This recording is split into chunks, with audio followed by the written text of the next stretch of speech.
பார்வையாளர் அனைவருக்கும் தமிழம் மலையொலியின் அன்பு வணக்கம். இன்று நாம் பார்க்க இருக்கின்ற தலைப்பு சஸ்பெண்ட் செய்யப்பட இருக்கிறாரா சட்டமன்ற உறுப்பினர் திரு வேல்முருகன் என்பது குறித்து நம்ம பேச இருக்கிறோம். தமிழகத்தினுடைய முதலமைச்சராக இருக்கின்ற திரு மு.க. ஸ்டாலின் அவர்கள் சட்டப்பேரவையில் இன்று இவர் அதிக பிரசித்தனமாக நடந்துக்கிறாருங்க, இவர் அவையினுடைய ஒழுக்கங்களுக்கு உட்பட்டு நடக்க மாட்டேங்கிறாரு, தயவு செய்து இவர் மீது ஒழுங்கு நடவடிக்கை எடுங்க அப்படின்னு சொல்லிட்டு சட்டப்பேரவையினுடைய முன்னவராக இருக்கின்ற அப்பாவிடம் முறையிட்டு இருக்கிறாரு.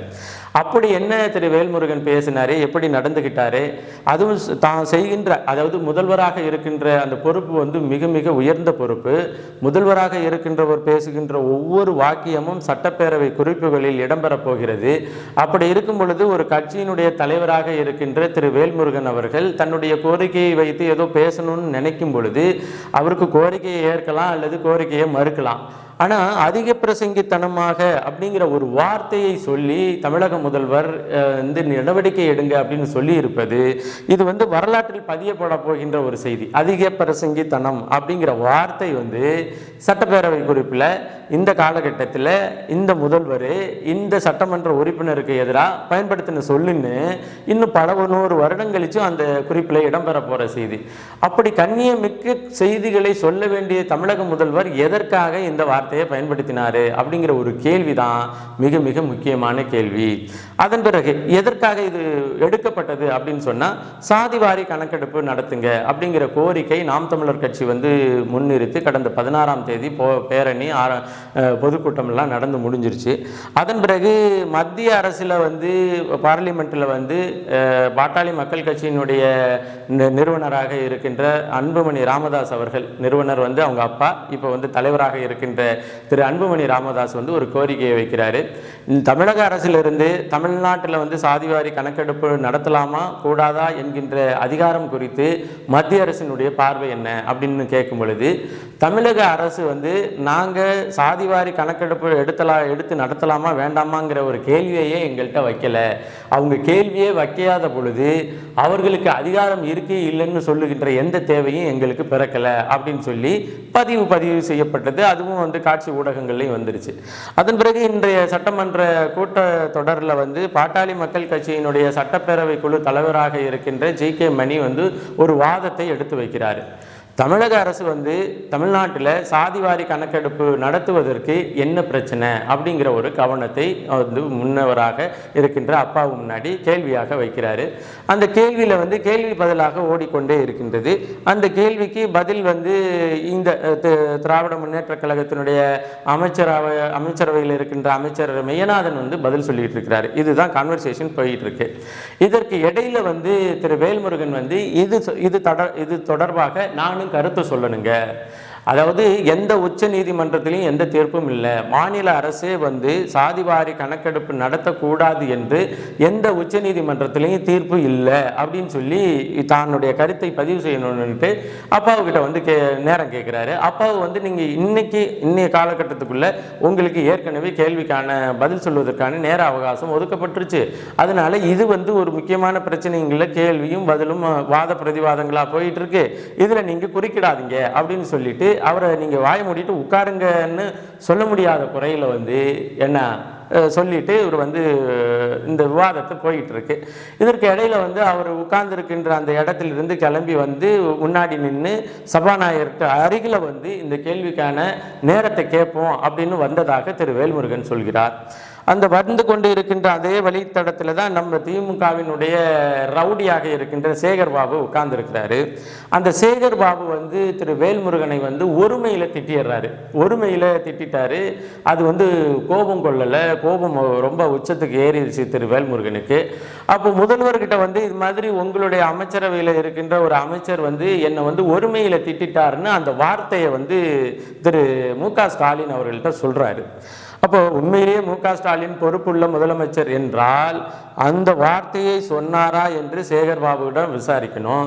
அப்படி சேகர் பாபு அந்த வார்த்தையை சொல்லி இருந்தால் சேகர் பாபுவின் மீது அவை முன்னவர்கிட்ட சொல்லி அவருக்கு மீது நடவடிக்கை எடுத்து அவரிடம் இருக்கின்ற அமைச்சரவை இலாக்காவை பிடுங்கிட்டு அவரை சஸ்பெண்ட் பண்ணியிருக்கணும். ஆனால் இங்கே இல்லையா, சேகர் பாபு என்கின்ற அந்த ரவுடி வேலை செய்வது இந்த மு.க. ஸ்டாலின் அவர்களினுடைய குடும்பத்தினுடைய தயவோடு தான் வேலை செஞ்சுட்டு இருக்கிறாரு. இது வேல்முருகனுக்கு தெரியுமா தெரியாதா அப்படின்னு நமக்கு தெரியல. இப்போ வேல்முருகன் என்னன்னா, இவர் என்ன ஒருமையில் திட்டுறாரு. இந்த ஒருமையில் திட்டின அந்த செய்தியை தான் நான் முதல்வர்கிட்ட செய்தியாக சொன்னேன். அதை முதல்வர் எப்படி எடுத்துக்கொண்டாருன்னு தெரியல. உடனே முதல்வர் என்னை அதிக பிரசங்கித்தனமாக நடந்துக்காதீங்க அப்படின்னு மிகப்பெரிய கோபத்தின் உச்சத்துக்கு சென்று என் மீது சட்டப்பேரவை கூட்டத்தொடரில் அந்த அந்த முன்னவராக இருக்கின்ற அவர்கிட்ட சொல்லி நடவடிக்கை எடுங்கிற அளவுக்கு போயிருச்சு. நான் ஒரு கூட்டணி கட்சியினுடைய ஒரு முக்கியமான தலைவராக, கூட்டணி கட்சியினுடைய தலைவராக இருந்து கடந்த ஒரு முறை இல்லை, இருமுறை இல்லை, 3வது முறை சட்டமன்றத்தில் இருக்கிற 3வது சட்டம், அதாவது 15 வருட காலம் எனக்கு அனுபவம் இருக்கு. அப்படி அனுபவம் உள்ள ஒருத்தன் இது போல அதிக பிரசங்கித்தனமாக நடந்து கொள்ள முடியுமா அப்படிங்கிற கேள்வியெல்லாம் வெளியில் செய்தியாளர்கள் முன்பு வச்சிடறாரு. இப்போ என்னை பொறுத்தவரையிலையும் நம்ம பொதுவாக வெளியிலிருந்து பார்க்கிறவர்களை பொறுத்தவரையிலையும் திரு வேல்முருகன் அவர்கள் மீது நமக்கு 1000 விமர்சனங்கள் இருக்கலாம், அது ஒரு பிரச்சனை இல்லை. ஆனால் திரு வேல்முருகன் அவர்கள் வேண்டுமென்றே சட்டப்பேரவை கூட்டத்தொடரில் திராவிட முன்னேற்ற கழகத்தினரால், அந்த கழகத்தினுடைய அவை முன்னவராக இருக்கின்ற அப்பாவினால் தொடர்ந்து உதாசீனப்படுத்தப்படுகிறார், தொடர்ந்து அவமதிக்கப்படுகிறார். இது இன்று நேற்று அல்ல. இவர் 2021 தொடர்ந்து இது வந்துட்டு இருக்கு. முதல்ல ஒரு முறை ஒரு கேள்வி, அந்த கேள்விக்கான பதில் சொல்ற இடத்துல சும்மா சத்தம் போட்டெல்லாம் பேசாதீங்க, நீங்க குரல வசதி எல்லாம் பேசாதீங்க, உட்காருங்க அப்படின்னு சொல்லி இதே அவை முன்னவர் வேல்முருகனை கண்டித்திருக்கிறாரு. கண்டித்திருக்கிறாருன்னா என்ன, வேணுமென்றே அவர் மீது, அவருக்கு காழ்ப்புணர்ச்சியின் மீது சொல்லியிருக்கிறாரு. அப்பயே செய்தியாளர்கள் சந்திப்பில் இவர் இதெல்லாம் சொல்லியிருந்தாரு.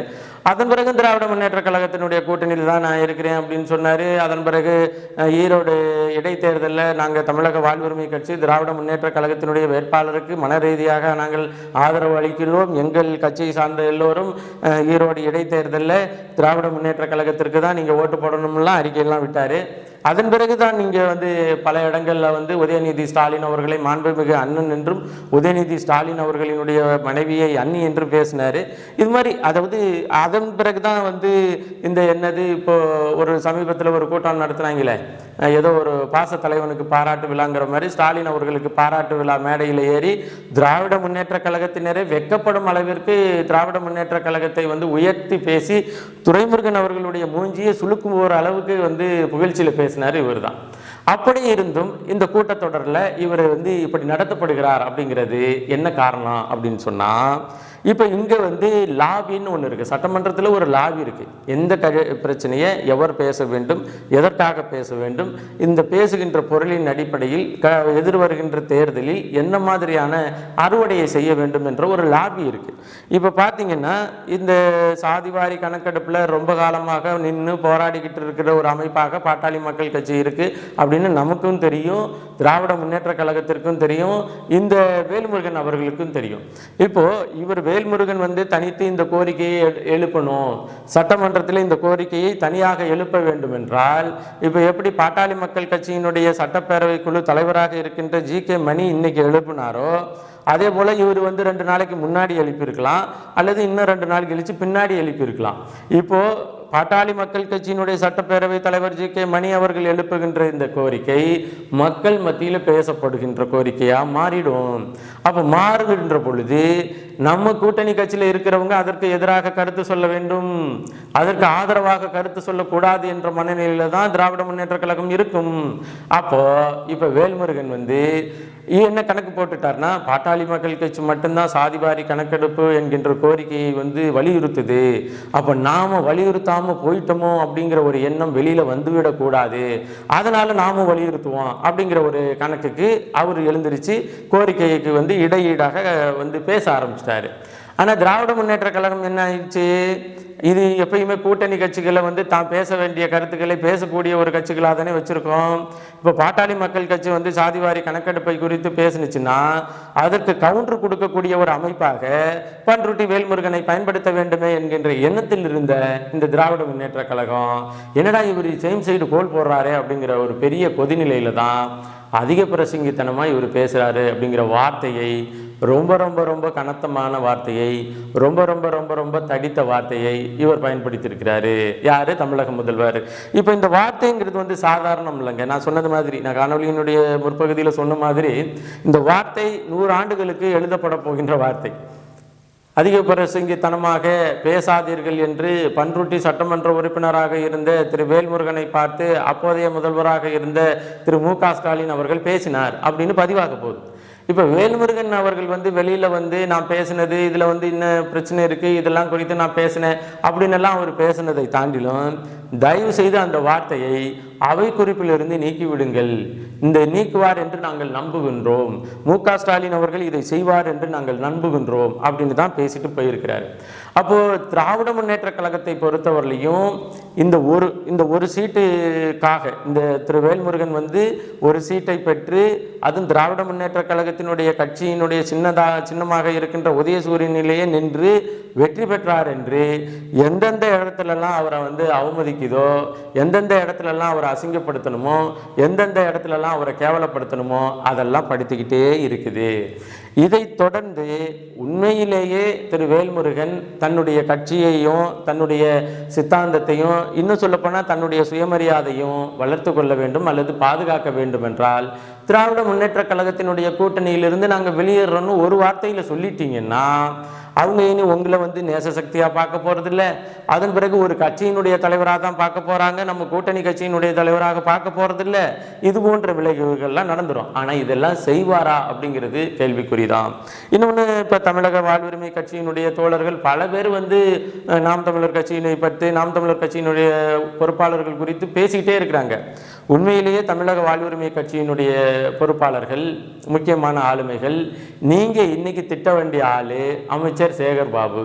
அமைச்சர் சேகர்பாபு தான் உங்கள் கட்சியினுடைய தலைவரை ஒருமையில் பேசியிருக்கிறாரு. ஒருமையில் பேசல, ஒருமையில் பேசியிருக்கிறாரு. அப்போ நீங்கள் என்ன பண்ணணும்னா, நாம் தமிழர் கட்சிக்காரங்களை திட்டுவதை தாண்டி, இன்னும் சொல்லப்போனால் புதுசாக நாம் தமிழர் கட்சியிலேருந்து விலகி போன பல தளபதிகள் வந்து இப்போ வந்து தமிழக வாழ்வுரிமை கட்சியில் இருக்கிறாங்க. இவங்க எல்லாம் வச்சு சேகர்பாபை உண்டு இல்லைன்னு பார்க்க வேண்டிய பொறுப்பும் கடமையும் உங்களுக்கு இருக்குது. குறிப்பாக பார்த்தீங்கன்னா, இன்றைய சட்டப்பேரவை கூட்ட தொடரில் இந்த இன்றைய நாளில் திராவிட முன்னேற்ற கழகம் மிக மிக மிக மிக கண்டிக்கத்தக்க வகையில் நடந்துகிட்டு இருக்கு. அவர் வந்து திரு வேல்முருகன் அவர்கள் மீது அரசியல் ரீதியான, தனி மனித ரீதியான அல்லது ஏதோ ஒரு வகையிலான ஏதோ ஒரு விமர்சனங்கள் இருக்குது. நம்மளை அவர் விமர்சிக்கின்ற வகையில், அவர் நம்மளை வந்து வேண்டுமென்று விமர்சித்துட்டு வருகின்ற வகையில் நமக்கெல்லாம் விமர்சனம் இருக்குது. ஆனால் பொதுத்தளத்தில் ஒரு வெற்றி பெற்ற சட்டப்பேரவையில் வெற்றி பெற்ற சட்டமன்ற உறுப்பினரின் அடிப்படையில் அவருக்கு கொடுக்க வேண்டிய நியாயமான கருதுகோள்களையும் நியாயமான உரிமைகளையும் திராவிட முன்னேற்ற கழகம் கொடுக்காதிருப்பது வன்மையாக கண்டிக்கத்தக்கது. உண்மையிலேயே கண்டிக்கிறோம், மனப்பூர்வமாக கண்டிக்கிறோம். இதில் வேல்முருகனுக்காக இல்லை, வேல்முருகன் மாதிரி வேறு யார் பாதிக்கப்பட்டிருந்தாலும், வேறு யார் அவமதிக்கப்பட்டிருந்தாலும், வேறு யார் அசிங்கப்படுத்தப்பட்டிருந்தாலும் நாம் அவர்களுக்காக நிற்போம். ஆனால் இந்த புள்ளியில் திரு வேல்முருகன் வந்து செய்ய வேண்டியது என்னன்னா, இன்னமும் இந்த திராவிடத்தினுடைய குடிதாங்கியா, இன்னமும் வருகின்ற தேர்தலுக்கு இந்த திராவிடத்தினுடைய அடிதாங்கியா, இந்த திராவிடத்தினுடைய ஒரு கூட்டணி கட்சி தலைவராக தொடரலாமா வேண்டாமாங்கிற ஒரு முடிவுக்கு வாங்க. இன்னும் சொல்ல போனால், நீங்கள் மேடையில் உங்கள் கட்சி ஆள் திரு ஜெகதீச பாண்டியன், தமிழக வாழ்முறை கட்சி என்று பேசிய திரு ஜெகதீச பாண்டியன் சொன்ன மாதிரி, எதிர்காலத்தில் 2026 வந்து யார் ஆட்சி அதிகாரத்திற்கு வர வேண்டும் என்று நிர்ணயிக்கிற ஒரு பொறுப்பும் கடமையும் அந்த உயரமும் தமிழக வாழ்வுரிமை கட்சிக்கு மட்டுமே இருக்குன்னு பேசுனது மாதிரி, நீங்கள் தனித்து நில்லுங்க, அதிகப்படியான இடத்தை வெல்லுங்க, அந்த வெற்றியின் அடிப்படையில் யார் ஆட்சி அமைக்க வேண்டும் என்ற தீர்மானிக்கும் சக்தியாக மாறுங்க. இன்னமும் நீங்கள் வந்து திராவிட முன்னேற்ற கழகத்தில் நின்னீங்கன்னா தான் இன்னும் அதிகமாக உங்களை கேவலப்படுத்துவாங்க. இன்னும் சொல்லப்போனால் சேகர்பாபு இல்லை பேசினது, சேகர்பாபு இல்லை பேசினது, மு.க. ஸ்டாலின் தான். இதற்கு காரணம் அவர்கள் கொடுத்த ஒரே ஒரு சீட்டு. அந்த ஒரு சீட்டுலேயும் வந்து உதயசூரியன் சின்னத்தில் நிற்கணும்னா என்ன கண்டிஷன் உங்களுக்கு தெரியும். என்னென்னா, தேர்தல் நடத்தும் அதிகாரிகிட்ட நீங்கள் திராவிட முன்னேற்ற கழகத்தினுடைய உறுப்பினராக இருந்தால் மட்டும்தான் அந்த கழகத்து கொடுக்கின்ற சின்னத்தில் நிற்க முடியும். அப்போ டெம்பரவரியாக திராவிட முன்னேற்ற கழகத்தின் உறுப்பினராக இருந்தவர் வேல்முருகன் எலெக்ஷன் காலகட்டத்தில். இல்லாட்டினா உதயசூரியன் சின்னத்தில் நிற்க முடியாது. அப்படிப்பட்ட சூழலில் தான் அவங்க வந்து மிக எள்ளி நகையாடுவதும் ரொம்ப கேவலப்படுத்தி பேசுவதற்கும் காரணம் வந்து என்னென்னா, நாம் கடந்த காலத்தில் நடந்துகிட்டது. திரு வேல்முருகன் அவர்கள் இந்த புள்ளியிலாது விழிப்புற்று தன்னுடைய பாதையை சரியாக தீர்மானித்து நகர வேண்டும் என்பதை பதிவு செய்து, அதே போல திராவிட முன்னேற்ற கழகம் வந்து ஆட்சி அதிகாரம் எல்லாமே நிலையானது என்று தான் தோன்றித்தனமாக ஒரு சட்டமன்றத்தில் இருக்கின்ற சட்டமன்ற உறுப்பினரை வந்து அதிக பிரசங்கித்தனமாக நடக்காது அப்படின்னு பேசுறதெல்லாம் மிக மிக மிக மிக கண்டிக்கத்தக்கது. இதே ஆட்கள் வந்து ஆளுநர் வரும் பொழுது இதே வேல்முருகன் கையில் ஒரு பேனரை கொடுத்து ஆளுநரே வெளியே போ அப்படின்னு அவர் கையில் பேனரை கொடுத்து நெக்கி வச்சப்பெல்லாம் வந்து அது அவை நடவடிக்கை குந்தகமாக விளைவிக்கிற நிகழ்வா இல்லை.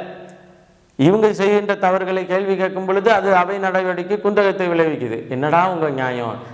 இந்த புள்ளியில வந்து வேல்முருகன் தான் ஒரு முடிவுக்கு வர வேண்டும் என்பதை பதிவு செய்து மீண்டும் ஒரு காணொலி பதிவில் இணைவோம். நன்றி, வணக்கம்.